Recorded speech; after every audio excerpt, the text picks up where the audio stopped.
रोमांचा दिल छू लेने वाली कहानी। शीतल की शादी पंकज से हुई थी और वे तुरंत ही गर्भवती हो गई थी। शादी के ठीक 9 महीने बाद शीतल माँ बन गई थी।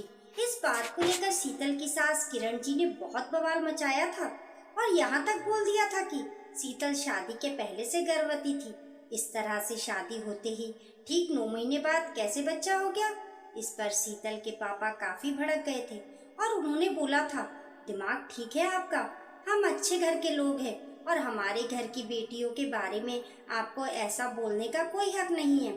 अगर ऐसा कुछ होता तो क्या ठीक 9 महीने बाद शीतल को बच्चा होता है? क्या वे इतनी बेवकूफ है कि उसने शादी के ठीक पहले ऐसा कोई कर्मकांड किया होता? काफी हंगामा हुआ था उस वक्त शीतल के मायके और ससुराल के बीच, जिसकी वजह से शीतल के मन में अपने ससुराल वालों के प्रति एक गांठ बन गई थी और शीतल ने पंकज से साफ बोल दिया था, तुम्हें तो सारी सच्चाई पता है ना, और तुम्हारी माँ इतनी घटिया हरकतें कर रही हैं, इतनी घटिया बात बोल रही हैं और तुम्हारे मुंह में जबान नहीं है। पंकज ने भी बोल दिया, माँ गलत क्या बोल रही है, जिस तरह से ठीक 9 महीने बाद तुम्हें बच्चा हुआ है, शक तो कोई भी करेगा। बच्चों के माथे पर उसके पिता का नाम थोड़ी ना लिखा होता है। तो शीतल ने भी गुस्से में बोल दिया था, हाँ तो तुम्हारे माथे पे भी तुम्हारे पिता का नाम नहीं लिखा हुआ है। जिस पर पंकज ने उसके ऊपर हाथ उठाने की कोशिश की थी, लेकिन शीतल ने उसका हाथ पकड़कर उसे दूर झटक दिया था और बोल दिया था, गलती से भी ऐसा मत करना, वरना मैं क्या करूँगी तुम सोच भी नहीं सकते। लेकिन किरण जी बहुत ही बदतमीज किस्म की महिला थी और इस बात के लिए लगातार उसे ताना मारती रहती थी, जिसे शीतल अवॉइड कर देती थी, क्योंकि उसे पता था ये लोग नीच और घटिया हैं। लेकिन उसे अपने बच्चे को पूरा हक दिलवाना था और अगर उन लोगों के कहे पर वह कोई कदम उठा लेती तो वह सही साबित हो जाते और शीतल गलत, जो कि किसी भी तरह से शीतल को मान्य नहीं था। आज शीतल की शादी के 5 साल बाद भी वह उसके बच्चे को कुछ न कुछ बोलते ही रहती थी, जिसका शीतल माकूल जवाब दे देती थी। पर अब उसके मन में अपने ससुराल वालों के प्रति कोई इज्जत नहीं थी।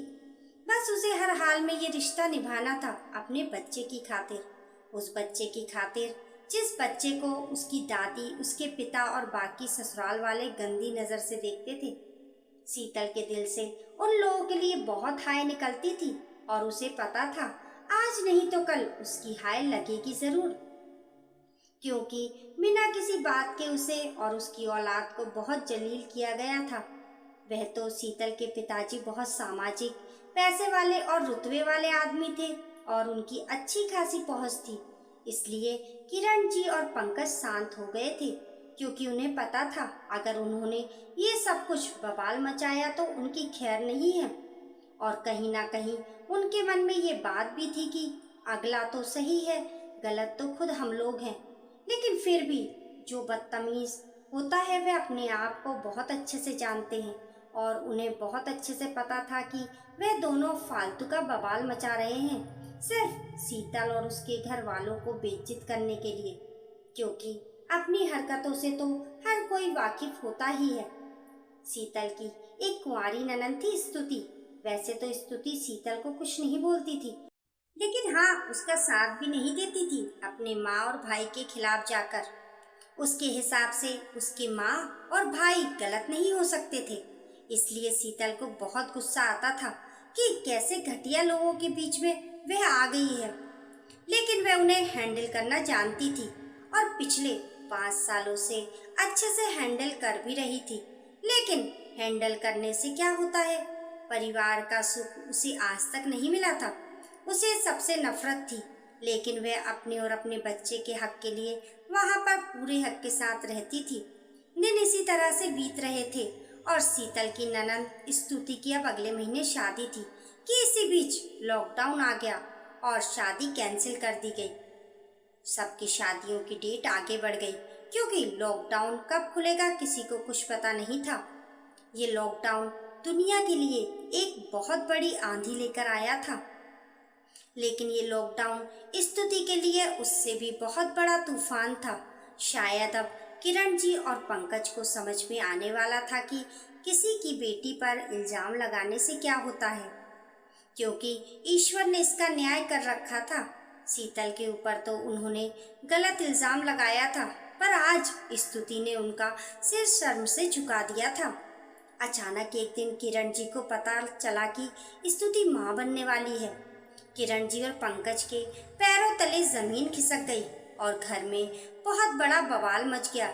स्तुति रो रही थी और बोल रही थी, मैं क्या करूं? हमारी सगाई हो चुकी थी और बस शादी होने ही वाली थी कि लॉकडाउन आ गया। इस बीच ये सब कुछ हो गया था। हमने नहीं सोचा था कि हमारी शादी में लेट हो जाएगा और ना ही हमें ये लगा था कि मैं इस तरह से गर्भवती हो जाऊंगी। इसमें मेरी अकेली की कोई गलती नहीं है। किरण जी स्तुति को अच्छे से सुना रही थी और बोल रही थी कि गलती लड़की की ही होती है। तुम ये सब करने के लिए राजी क्यों हुई, जबकि अभी तुम्हारी शादी नहीं हुई थी? तुमने हमारी नाक कटवा कर रख दी। स्तुति ने फोन पर अपने मंगेतर राहुल से बात की और उसे सारी बात बताई। इस पर राहुल भड़क गया और बोला, क्या बकवास कर रही हो? किसी और का पाप मेरे माथे मढ़ रही हो? वैसे तो लॉकडाउन के बाद हमारी शादी हो जाती, लेकिन अब तुम शादी के पहले प्रेग्नेंट हो, तो मैं कैसे मान लूं कि ये मेरा बच्चा है? सुनकर स्तुति वहीं जड़ हो गई और बोली, राहुल, ये तुम कैसी बातें कर रहे हो? तुम्हारे अलावा ये बच्चा किसका हो सकता है? राहुल ने बोला, वे तुम जानो कि मेरे अलावा तुमने किसके किसके साथ रिश्ते बनाए हैं। अब तुम्हारे जैसे चरित्रहीन लड़की से मैं शादी नहीं कर सकता। कहकर राहुल ने फोन रख दिया। स्तुति वहीं बेहोश हो गई, गिर चुकी थी और किरण जी उसके ऊपर पानी के छींटे डाल रही थी ताकि उसे होश आ जाए।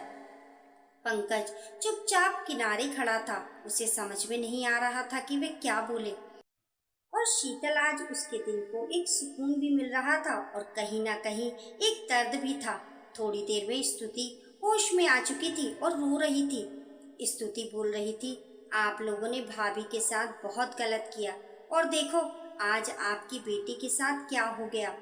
भाभी ने तो कुछ भी गलत नहीं किया था, फिर भी आप दोनों ने उनके ऊपर घटिया इल्जाम लगाए और मैंने आप लोगों के खिलाफ जाकर भाभी का इसमें कभी साथ नहीं दिया।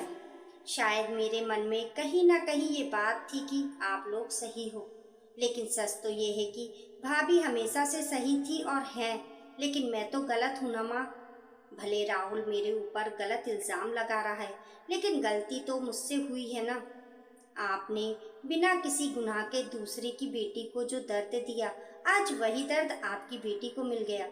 बस फर्क इतना है कि भाभी बेकसूर थी और मैं कसूरवार। कहकर स्तुति जोर जोर से रोने लगी। पंकज और किरण जी को कुछ समझ में नहीं आ रहा था कि क्या करें।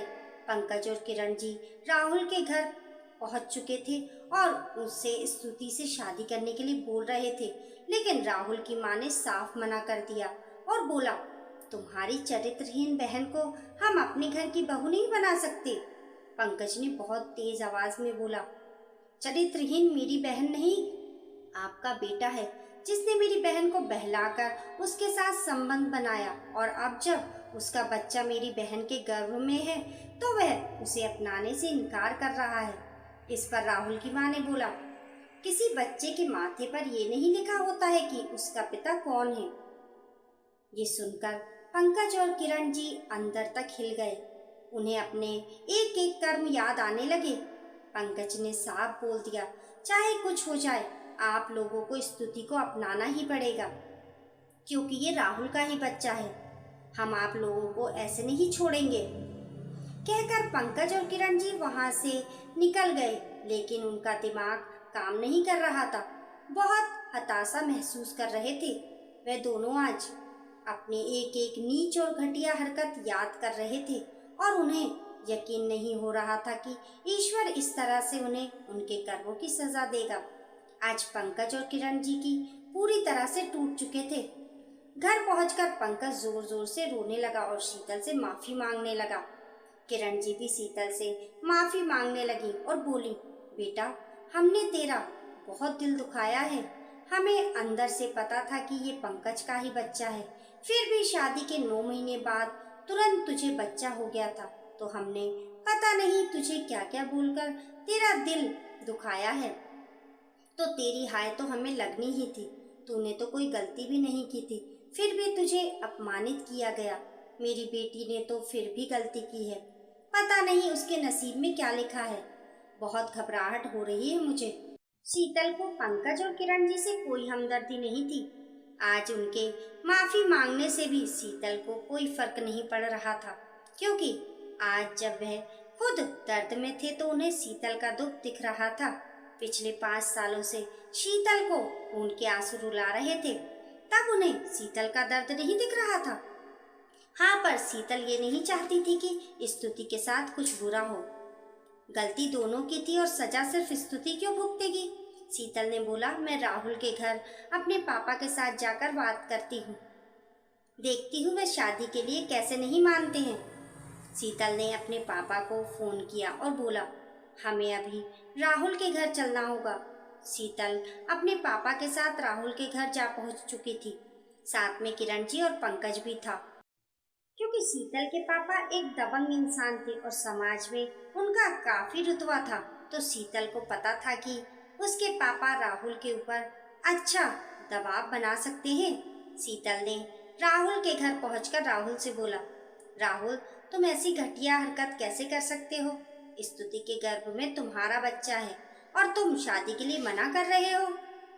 इस पर राहुल ने बोला, क्या बकवास कर रही हो भाभी आप?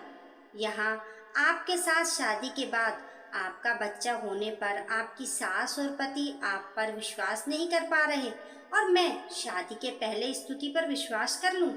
सुनकर शीतल हैरान हो गई। तो राहुल की माँ ने बोला, ये सारी बातें छुपी नहीं रहती, हमें सब पता है। तुम्हारी सास और तुम्हारा पति तुम्हारे ऊपर क्या इल्जाम लगाते हैं। जब वह शादीशुदा बहू के ऊपर इल्जाम लगा सकते हैं, फिर स्तुति तो अभी हमारे घर की बहू भी नहीं बनी, हम कैसे उसके ऊपर भरोसा कर ले?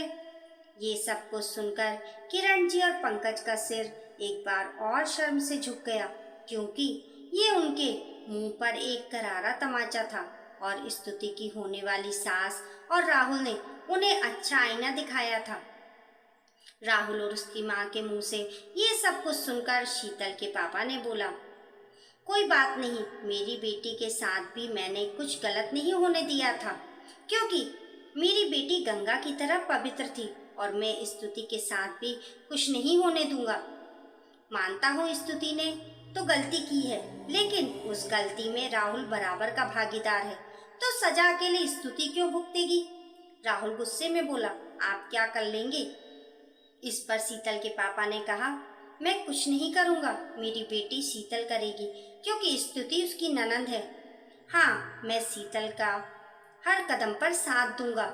आगे शीतल ने बोला, सुनो, ज्यादा कुछ नहीं, सबसे पहले एक पुलिस कंप्लेंट करवाऊंगी कि दहेज के लिए तुम लोग शादी तोड़ रहे हो, जिससे तुम्हारी सरकारी नौकरी से तुम तुरंत सस्पेंड कर दिए जाओगे। फिर एक और कंप्लेंट करवाऊंगी कि तुमने स्तुति के साथ जबरदस्ती की और अब जब वह गर्भवती है तो उससे शादी करने से मना कर रहे हो। और स्तुति के गर्भ में किसका बच्चा है वह बहुत आसानी से साबित हो जाएगा, ये तो तुम भी जानते हो। डीएनए टेस्ट का नाम तो सुना ही होगा, सुना है ना?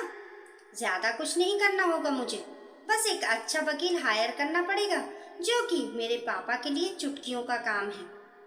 इसके आगे शीतल के पापा ने बोला, उसके बाद तुम जिस नौकरी से सस्पेंड हुए होंगे वहां से तुम्हारी परमानेंट छुट्टी करवाई जाएगी। उसके बाद हमारे समाज से तुम्हारे पूरे खानदान को बहिष्कृत करवाया जाएगा और समाज के किसी भी समारोह, शादी, विवाह, उत्सव में तुम लोगों के आने पर पाबंदी लग जाएगी और समाज के सारे लोग तुम लोगों से सारे संबंध तोड़ देंगे।